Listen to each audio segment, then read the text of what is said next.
ജന്മനാ സംസാരശേഷിയും കേൾവിശക്തിയും അന്യമായവർക്കിടയിലേക്ക് ഇറങ്ങിച്ചെന്ന് ഇന്ത്യൻ സൈൻ ലാംഗ്വേജ് എന്ന ഏകീകൃത ആംഗ്യഭാഷയുടെ സാധ്യതകൾ തിരുവചനപ്രകാരം പ്രയോജനപ്പെടുത്തി ഇവരെ കൈപിടിച്ചുയർത്തുകയാണ് സിസ്റ്റർ അഭയ FCC. കാലടി മാണിക്യമംഗലത്ത് 30 വർഷത്തോളമായി പ്രവർത്തിക്കുന്ന Saint Clare oral higher secondary school for ഡെഫിന്റെ പ്രിൻസിപ്പലുമാണ് സിസ്റ്റർ അഭയ. മാർപ്പാപ്പായുടെ തിരുവെഴുത്തുകൾ ആംഗ്യഭാഷയിലൂടെ അവതരിപ്പിച്ച് പ്രശംസ നേടിയ സിസ്റ്റർ അഭയ FCC ആണ് ഇന്ന് നമ്മോടൊപ്പം ചർച്ച് ബീറ്റ്സിലുള്ളത്. ശ്രവണശേഷിയും സംസാരശേഷിയും അന്യമായ ചുറ്റുപാടുകളിൽ വലിയ അഭയമാണിപ്പോൾ സിസ്റ്റർ അഭയ FCC.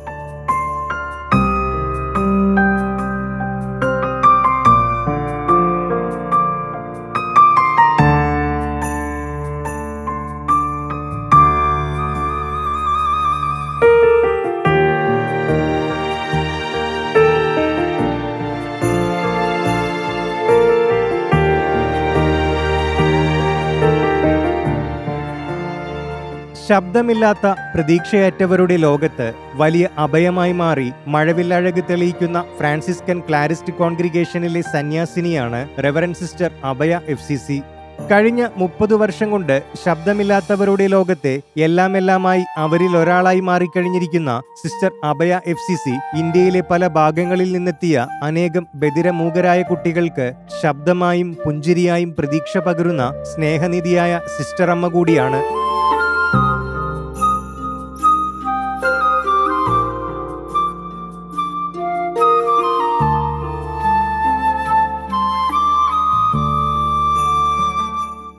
തന്റെ വിദ്യാർത്ഥികളെ വളർച്ചയുടെ പടവുകളിലേക്ക് കൈപിടിച്ചുയർത്തുമ്പോഴും ആ കൈകളിൽ വിരിയും ആശയവിനിമയത്തിന്റെ 1000 മാസ്മരിക ചലനങ്ങൾ. MEd വിദ്യാഭ്യാസത്തിനു ശേഷം ബധിരരും മൂകരുമായ കുട്ടികളെ ശ്രദ്ധിക്കുവാനുള്ള സ്പെഷ്യൽ ഡിപ്ലോമയും കരസ്ഥമാക്കിയ സിസ്റ്റർ അഭയ FCC ഇപ്പോൾ Kalady Manikyamangalam Saint Clare oral higher secondary ബധിര വിദ്യാലയത്തിലെ പ്രിൻസിപ്പാലായി സേവനം ചെയ്യുകയാണ്. ഭൗതികവും മാനസികവുമായുള്ള വളർച്ചയ്ക്കൊപ്പം ആത്മീയ കാര്യങ്ങൾ കൂടി പരിശീലിപ്പിക്കുന്ന തരത്തിലുള്ള സംരംഭങ്ങളുമായി 1992 മുതലാണ് ഈ സ്കൂൾ പ്രവർത്തനം ആരംഭിച്ചത്. ഈ ആംഗ്യ ഭാഷയിലൂടെ ഇന്ന് ഒരുപാട് കാര്യങ്ങൾ എനിക്ക് കുട്ടികൾക്ക് പറഞ്ഞു കൊടുക്കാനായിട്ട് സാധിക്കുന്നുണ്ട്. അതായത് ഇന്ത്യൻ സൈൻ ലാംഗ്വേജ് എന്ന് പറഞ്ഞാൽ ഇന്ത്യയിലെ എല്ലാ സംസ്ഥാനങ്ങളിലും ഉപയോഗിക്കപ്പെടുന്ന ഒരു ഭാഷയാണിത്. അതുകൊണ്ട് തന്നെ ഈ ഡെഫായിട്ടുള്ള കുട്ടികൾക്ക് എവിടെ ചെന്നാലും, ഇപ്പോൾ പഞ്ചാബിൽ ചെന്നാലോ അല്ലെങ്കിൽ ഗുജറാത്തിൽ ചെന്നാലോ ആസാമിൽ ചെന്നാലോ പെട്ടെന്ന് അവർക്ക് കമ്മ്യൂണിക്കേഷൻ സാധിക്കും. കാരണം ഇന്ത്യൻ സൈൻ ലാംഗ്വേജ് ഒരു ഏകീകൃത ഭാഷയാണ്. ബൈബിളിൽ പറയുന്നുണ്ട്, ഈശോ ഒരു ബധിരനെ കണ്ടപ്പോൾ അവൻ്റെ ചെവിയിൽ തൊട്ടിട്ട് പറയുന്നുണ്ട് എഫാത്ത, തുറക്കപ്പെടട്ടെ എന്നാണ് അതിൻ്റെ അർത്ഥം. അതായത് ഇവരുടെ കാതുകൾ തുറക്കപ്പെടട്ടെ. നമ്മുടെ കാതുകൾ, നമ്മുടെ കണ്ണുകൾ, നമ്മുടെ ഹൃദയം, ഇതെല്ലാം സമൂഹം മുഴുവൻ ഇവർക്ക് വേണ്ടിയിട്ട് തുറക്കപ്പെടട്ടെ എന്നാണ് എനിക്കും പറയാനുള്ളത്. അതായത് എല്ലായിടവും ഇവർക്ക് വേണ്ടിയിട്ട് തുറക്കണം. ഈ നാൾ വരെ ഈ ഭാഷയുടെ പേരിൽ, അതായത് കേൾക്കാൻ പറ്റാത്തതിൻ്റെയും സംസാരിക്കാൻ പറ്റാത്തതിൻ്റെയും പേരിൽ എല്ലാ വാതിലുകളും അടയ്ക്കപ്പെട്ടിരിക്കുകയായിരുന്നു. ഇനി ഈശോ നമ്മളോട് പറയുന്നു തുറക്കപ്പെടട്ടെ, എവിടെയും തുറക്കണം, ഇവർക്ക് അവസരങ്ങൾ കൊടുക്കണം. ഞങ്ങളുടെ സഭയുടെ തന്നെ സഭ ഇത് തുടങ്ങിയത് തന്നെ ഈ സംസാരിക്കാനോ കേൾക്കാനോ പറ്റാത്ത ഈ കുഞ്ഞുങ്ങളെ സമൂഹത്തിന് മുഖ്യധാരയിലേക്ക് കൊണ്ടുവരിക എന്നുള്ളതാണ് ഇതിൻ്റെ ലക്ഷ്യം. അതുകൊണ്ട് തന്നെ എവിടെയൊക്കെ ഇവർക്ക് അവസരങ്ങളുണ്ടോ അവിടെയെല്ലാം ഞങ്ങളുടെ സഭാധികാരികൾ, ഇവിടെയുള്ള അധ്യാപകരെല്ലാം ഈ കുഞ്ഞുങ്ങളെ കൊണ്ടുപോകുന്നു. അങ്ങനെ ഈ ലോകം മുഴുവൻ ഇവർക്ക് വേണ്ടി തുറക്കണം. നമ്മൾ സമൂഹം മുഴുവൻ ഇവർക്ക് വേണ്ടിയിട്ട് തുറക്കപ്പെടട്ടെ എന്നാണ് എനിക്ക് പറയാനുള്ളത്. സഭയുടെ എല്ലാ കാര്യങ്ങളിലും ഇവരെ കൂടെ ഉൾപ്പെടുത്തണം. ഇവർക്ക് സംസാരിക്കാൻ സാധിക്കില്ല എന്ന് മാത്രമേ ഉള്ളൂ. ഇവർക്ക് നമ്മളുടെ അപ്പുറം കഴിവുകളും ബുദ്ധിശക്തിയും ഒക്കെ ഉണ്ട്. അപ്പോൾ ഇവരും ചിന്തിക്കട്ടെ. സഭ ഇവരോടൊപ്പം, അതായത് എല്ലാവരെയും ഉൾക്കൊള്ളിക്കുന്നതാണല്ലോ നമ്മുടെ സഭ. കുർബാനയിലും ബൈബിളിലും പ്രാർത്ഥനാ ശുശ്രൂഷകളിലും എനിക്ക് പറയാനുള്ളത് നമ്മുടെ ഇടവകയുടെ കൂട്ടായ്മ, കൈക്കാരന്മാർ, കപ്പ്യാർ, അങ്ങനെ എല്ലാ മേഖലകളും, ആ എല്ലാ മേഖലകളിലും ഇവർക്ക് വേണ്ടിയിട്ട് തുറക്കണം. അങ്ങനെ എഫാത്ത, തുറക്കപ്പെടട്ടെ എല്ലായിടത്തും. KCBC മീഡിയ കമ്മീഷന്റെ മേൽനോട്ടത്തിൽ സൈൻ ഓഫ് ലവ് എന്ന ഓൺലൈൻ മീഡിയ ചാനലിലൂടെ പരിശുദ്ധ പിതാവ് ഫ്രാൻസിസ് പാപ്പായുടെ തിരുവെഴുത്തുകളും വത്തിക്കാനിൽ നിന്നുള്ള വാർത്തകളും സന്ദേശങ്ങളുമെല്ലാം മൂകബധിരർക്കായി ആംഗ്യഭാഷയിൽ അവതരിപ്പിച്ചത് പുതിയ ചരിത്രമായി. ഇതിലൂടെ രാജ്യത്ത് ആദ്യമായി പാപ്പായുടെ തിരുവചനങ്ങൾ ഇന്ത്യൻ സൈൻ ലാംഗ്വേജായ ഏകീകൃത ആംഗ്യഭാഷയിലേക്ക് തർജ്ജമ ചെയ്യപ്പെടുകയായിരുന്നു. ആ ദൈവനിയോഗം ഏറെ ഭംഗിയായി നിർവഹിക്കാനും റെവറൻഡ് സിസ്റ്റർ അഭയ FCCക്ക് സാധിച്ചു. KCBC മീഡിയ കമ്മീഷന്റെ നേതൃത്വത്തിൽ ഒരിക്കൽ അച്ഛനോട് സംസാരിച്ചു. ഈ ഡെഫായിട്ടുള്ള കുട്ടികൾക്ക് അല്ലെങ്കിൽ വ്യക്തികൾക്ക് മാർപ്പാപ്പയുടെ ലേഖനങ്ങളും അല്ലെങ്കിൽ മാർപ്പാപ്പയുടെ ചാക്രിക ലേഖനങ്ങളും എഴുത്തുകളൊക്കെ ഇവർക്ക് അന്യമാണ്. അപ്പോൾ ആ കാര്യങ്ങളെല്ലാം ഇവർക്കും കിട്ടണം. എന്തൊക്കെയാണ് ഈ മാർപ്പാപ്പ സംസാരിക്കുന്നത്, ഇവർ ടി വിയിലോ അല്ലെങ്കിൽ ചാനലുകളിലൊക്കെ കാണുമ്പോൾ ഇവർക്ക് ജസ്റ്റ് കണ്ടിരിക്കുക എന്ന് മാത്രമേ ഉള്ളൂ. അല്ലാതെ ഇവർക്ക് എന്താണ് പറയുന്നത് അല്ലെങ്കിൽ ആ ലെറ്ററിലുള്ളതെന്ന് ഇവർക്ക് മനസ്സിലായിട്ടില്ല. അതുകൊണ്ട് ഒരു പുതിയ ഒരു നൂതന സംരംഭം എന്ന നിലയിൽ KCBC മീഡിയ കമ്മീഷൻ്റെ നേതൃത്വത്തിലാണ് ഇത് തുടങ്ങിയത്. അപ്പോൾ മാർപ്പാപ്പയുടെ രണ്ടാമത്തെ ചാക്രിക ലേഖനമായ ലൗദാത്തോ സി ഇത് മുഴുവൻ ഞാൻ സൈൻ ലാംഗ്വേജിൽ ഡെഫായിട്ടുള്ളവർക്ക് വേണ്ടിയിട്ട് അത് നമ്മൾ റെക്കോർഡ് ചെയ്തു.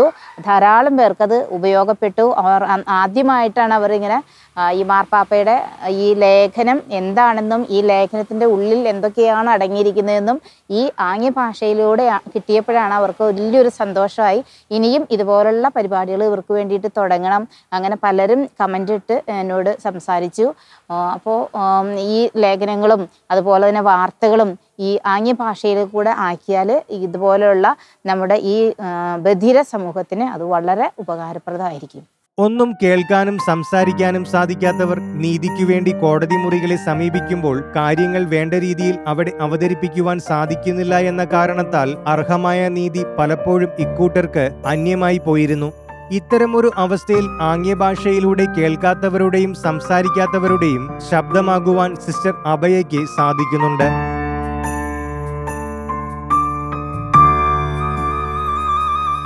അതിന്റെ ഭാഗമായി കോടതി മുറികളിൽ നിസ്സഹായരായി പോകുന്ന ബധിരരും മൂകരുമായ മക്കൾക്കു വേണ്ടി രക്ഷയുടെ കരമുയർത്തുകയും ചെയ്യുന്നു. ഇതിനായി കുടുംബ കോടതികളിലും സിവിൽ കോടതികളിലും ഹൈക്കോടതിയിലും ബധിരരായവരുടെ സഹായത്തിനും ആശ്വാസത്തിനുമായി എത്തിച്ചേരും.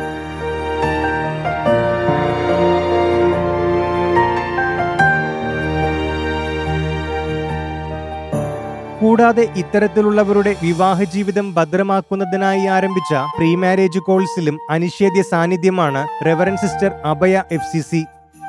സംസാരിക്കാനോ കേൾക്കാനോ കഴിയാത്ത വ്യക്തികൾക്ക് വേണ്ടിയിട്ട് എന്തൊക്കെ സഹായം വേണോ അതൊക്കെ ചെയ്യാൻ എനിക്ക് സന്തോഷമുള്ളൂ. കാരണം അതിരൊറ്റ സംതൃപ്തി ഇത്രയും നാളും ചെയ്തുകൊണ്ട് എനിക്ക് കിട്ടിയിട്ടുണ്ട്.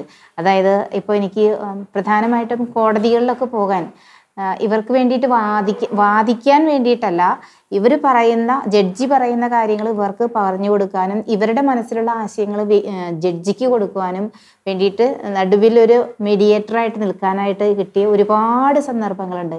അതായത് കേരളത്തിൻ്റെ ഒട്ടുമിക്ക കോടതികളിലും ഞാൻ പോയിട്ടുണ്ട്. ഹൈക്കോടതിയിൽ പല പ്രാവശ്യം പോയിട്ടുണ്ട്. അവിടെ വെച്ച് തന്നെ ഓരോ കുട്ടികളുടെ പ്രശ്നങ്ങൾ ഇപ്പോൾ നമ്മളറിയാത്ത കുട്ടികളൊക്കെ അവിടെ വരുമ്പോൾ നമ്മളറിയില്ലെങ്കിൽ അവരൊക്കെ നമ്മളെ അറിയും. ഈ കേരളത്തിൻ്റെ പാലക്കാട്, കണ്ണൂർ, വയനാടുള്ള സ്ഥലങ്ങളിലൊക്കെ കുട്ടികളൊക്കെ ആണെങ്കിലും നമ്മൾ അവരെ കാണുമ്പോൾ അവരെ അറിയില്ല, പക്ഷേ അവർ നമ്മളെ അറിയും. അത് വേറെ ഒന്നുകൊണ്ടല്ല, ഈ ആംഗ്യ ഭാഷയിലൂടെയുള്ള സേവനം അവർക്കെല്ലാം കൊടുത്തതിൻ്റെ ഒരു ഭാഗമായിട്ടാണ്. സ്വന്തമായൊരു ഭാഷ ഏതൊരു വ്യക്തിയുടെയും സമൂഹത്തിന്റെയും ആവശ്യമാണ്. അത് സംസാര ഭാഷയോ ആംഗ്യഭാഷയോ ആകാം. എന്നാൽ ഇവിടെ ഭാഷയുടെ പെരുമ നിശ്ചയിക്കപ്പെടുന്നത് നിഷ്കളങ്കമായ സ്നേഹത്തെയും ഈശോയുടെ അളവറ്റ കാരുണ്യത്തെയും കേന്ദ്രീകരിച്ചാണ്. ഒറ്റപ്പെട്ടു പോകാതെ കാക്കാൻ നല്ലിടയൻ നഷ്ടപ്പെട്ട ആടിനെ തേടിയിറങ്ങിയ പോലെ ഇവരുടെ കുഞ്ഞുലോകം വലിയ ലോകത്തിന്റെ കുത്തൊഴുക്കിൽ നഷ്ടപ്പെട്ടു പോകാതിരിക്കാൻ പ്രത്യാശയുടെ തുരുത്ത് സമ്മാനിക്കുകയാണ് സിസ്റ്റർ അഭയ FCC. അതിനാൽ തന്നെ തന്റെ സന്യാസ ദൈവവിളി കാലമിത്ര കടന്നിട്ടും അതിസുന്ദരവുമാണ്. അനേകർക്ക് സ്വരമായും കരുതലായും സാന്ത്വനമായും.